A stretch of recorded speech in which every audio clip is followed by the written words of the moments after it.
good morning, good afternoon, and good evening to you. Welcome to the Full Hundreds, the end of the week's episode. It's Friday the 7th of August today, guys, and it is a bloody scorcher today. It is baking. It was baking. I was out doing some recording and bits and pieces for the Million People March. And yeah, it was a scorcher out there today, guys. But listen, let's get to the show today. It is all about the roundup. I promised you guys I will always endeavor to bring you guys an outlook on what the corona's doing, because it is still around us, guys. It is still affecting our decisions and our movements and everything else. So without further ado, guys, let's get to it. I'm going to play you a ridiculous tape now to show. I'm starting with my update with America, and then we're going to go to India, we're going to go to Latin America, and I'm going to bring you the dirty vaccine that the Russians are claiming to have discovered. So guys, let me start with the USA. Take a look at this Muppets interview. At 72 doesn't understand, or 74 doesn't understand the difference between per capita death rate to recovery rate. So he's using the data of, so if you get 100 people who have the virus, what country has the most result in those who survive, so those who are treated successfully. Now of course America's got good health facility, so they're not the bottom of that league, and that's the one that he likes to quote. The one the journalist was asking him about and he was playing dumb on is per capita. You have the worst death rate. You have a higher chance of dying in America than anywhere else, and he still won't accept that. Take a look, guys. Forcing life or death choices across the country, but for 160,000 Americans, it's too late, and the situation in the U.S. won't improve until at least September. Okay, the CDC projects 181,000 Americans will die by August 29th. That's still 1,000 people a day until then. More than 1,200 died yesterday. Now, a separate influential model used by the White House projects the death rate gets even worse. Nearly 300,000, almost double the current toll, could die by December 1st. But this model also shows if nearly everyone wore a mask, 95% of Americans wore a mask, 66,000 lives would be spared. Easy comparison. Kentucky mandated masks last month, deaths are down. Tennessee has no mask requirement, deaths are up. President Trump continues to falsely claim the U.S. is doing better than countries like Germany. And if you look at death, started to go up again. Well, right here, the United States is lowest in numerous categories. We're lower than the world. Lower than We're the lower world? than What is that? Europe. In what? Look. In what? Take a look. Right here. Here's case death. Oh, you're doing death as a proportion of cases. I'm talking about death as a proportion of population. That's where the US is really bad. Much worse than South Korea, Germany, etc. Johns Hopkins data shows that both South Korea and Germany indeed have a much lower number of coronavirus deaths per 100,000 residents. Isn't he? He's retarded. I mean, I've used the word monkey, I've used the word baboon, do you know what I mean? There's no words to describe the guy.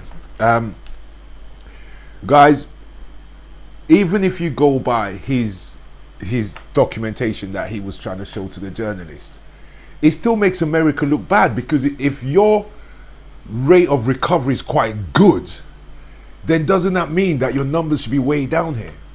So you've got a good rate of recovery, but yet your numbers still here. Those statistics he's quoting actually makes him look bad.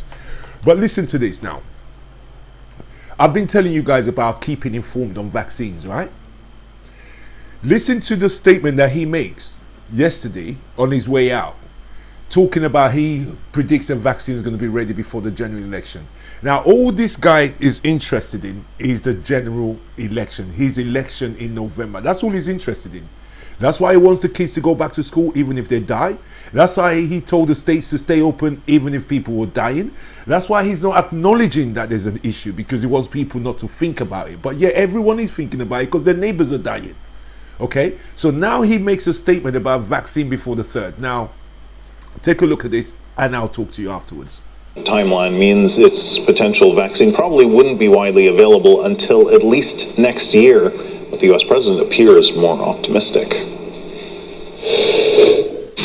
vaccine to be ready around November 3rd. Are you optimistic that that will happen? And will that give you a boost in the election? On the vaccine? Yeah. I am. I'm optimistic that it'll be probably around that date.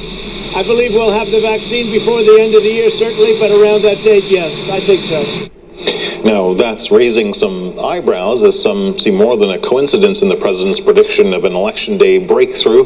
The director of the U.S. National Institutes of Health told CNN on Thursday that a vaccine, quote, shouldn't really have a political spin attached to it. Welcome back, guys. I wouldn't trust any vaccine that Trump pushes. There are institutions that are running at like Novavax, for example. Yesterday, a couple of days ago, I told you guys about that one.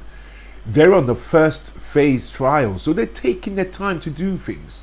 There are companies on the third and final phase. Moderna, they're on the third and final phase. They're trying to get 30,000 people, so they're recruiting more and more people. They're on the third and final phase. However, if any one of them happen to get a vaccine out before the 3rd of November, the election day in America, I wouldn't trust it, because I believe Trump would have forced them, pressured them, and I would believe that the people behind that company are behind Trump. So again, this is why it's so important to stay informed. It's so important to stay informed so you can make informed decisions. It's not about locking off each and every vaccine, no matter whose name is on it. I don't care. He's got Bill Gates' signature. I'm sure it's Bill Gates' prints all over it. No, Bill Gates has nothing to do with any of these vaccines, funny enough. You know? So guys, look out for updates on vaccines, and we'll keep you guys posted. I want to go to my look around the world now. So let's start with a look at India. So they are part of the Million High Club, not Mile High Club. It's such a tongue twister for me, that. So the Million High Club, they've joined that team, and so take a look, guys. India has now become the third nation to surpass 2 million confirmed coronavirus cases. It's a milestone that only the U.S. and Brazil had reached, and India hit the number startlingly fast. It just took 3 weeks for the country to go from 1 million to 2 million cases. So let's bring in CNN's Vedika Sood in New Delhi with the latest. So, Vedika, that last factor, the speed with which it seems to have accelerated, is surely the most worrying part. Do we know why? Well, before that, let me just tell you, Friday has been a huge setback for India for two reasons. Two unenviable milestones achieved. One, like you mentioned, is the 2 million cases mark, and the other is that today marks a day. Over the last 10 days, we've seen over 50,000 cases being reported per day for 24 hours, and today is the first time that India has crossed the 60,000 mark. We have over 62,000 new infections being reported today. But coming back to your question, India reached about 1 million cases in about 6 months. It reached 1.5 million cases in the next 12 days, and it's reached 2 million cases in 9 days after reaching the 1.5 million mark. Welcome back, guy. That's pretty serious. That is, India's in trouble. I mean, all of the countries that touched 1 million, they all took ages to get to the first million, like America. America's on the 3rd million now, 3 million plus. It took ages to get to 1 million, then half the time to get to 2, and then it took them 2 weeks to go from 2 million to 3 million. Terrible. Let me scoot over to South America and Africa now, guys. Have a look at South America, and also have a look at Africa. Africa's also touched 1 million now. However, the difference between that, just so I break it down for people who might not get that, is when we're talking about India, India is a country, Africa is a continent, America is a country, Brazil is a country. So there is 1 million cases in Africa, 54 nations, I believe, in Africa. So 1 million between 54 countries, okay? But South Africa has 538,000 of them. So in South Africa alone, there is half of those cases.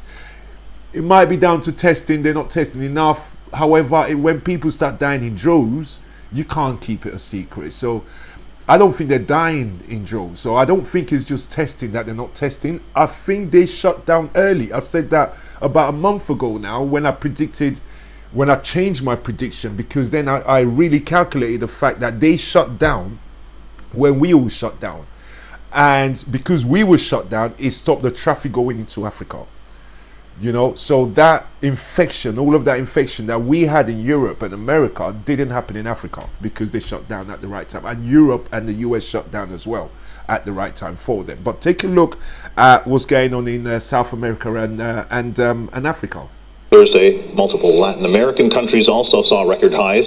Colombia's health ministry also announced almost 12,000 new cases, and Argentina recorded more than 7,500 new cases and 145 deaths. Peru had the highest jump with almost 7,800 new cases. The country has the third highest number of COVID-19 cases in the region, with more than 20,000 and almost 200,000 deaths. And as of Friday, Africa surpassed 1 million confirmed COVID-19 cases, and South Africa has more than half of them, more than 538,000. So let's go to CNN's David McKenzie in Johannesburg. David, last time we spoke, it was a good news, bad news story. Lots of cases in South Africa and rising, but relatively few deaths. Is that still the case? Well, it certainly is more pressure on the health system, and a very scary scenario for any country, and many countries have experienced this kind of surge, Kim. South Africa's health minister saying yesterday that the hospitals are just coping. Some tools in the toolkit now to deal with these surges, but still a very scary prospect, and health officials here expect the cases and the deaths to continue surging. A WHO surge team, as they call it, more than 40 public health professionals are headed to South Africa, some of them already here, to help the country cope as the fifth worst hit country officially in the world. Kim? Guys, on to the last video now. And I told you guys a couple of days ago I wouldn't even look at the Russian vaccine that they claim to have invented. There is something they've brought out though. It seems like they've got the fastest test, an hour test turnaround at the airport.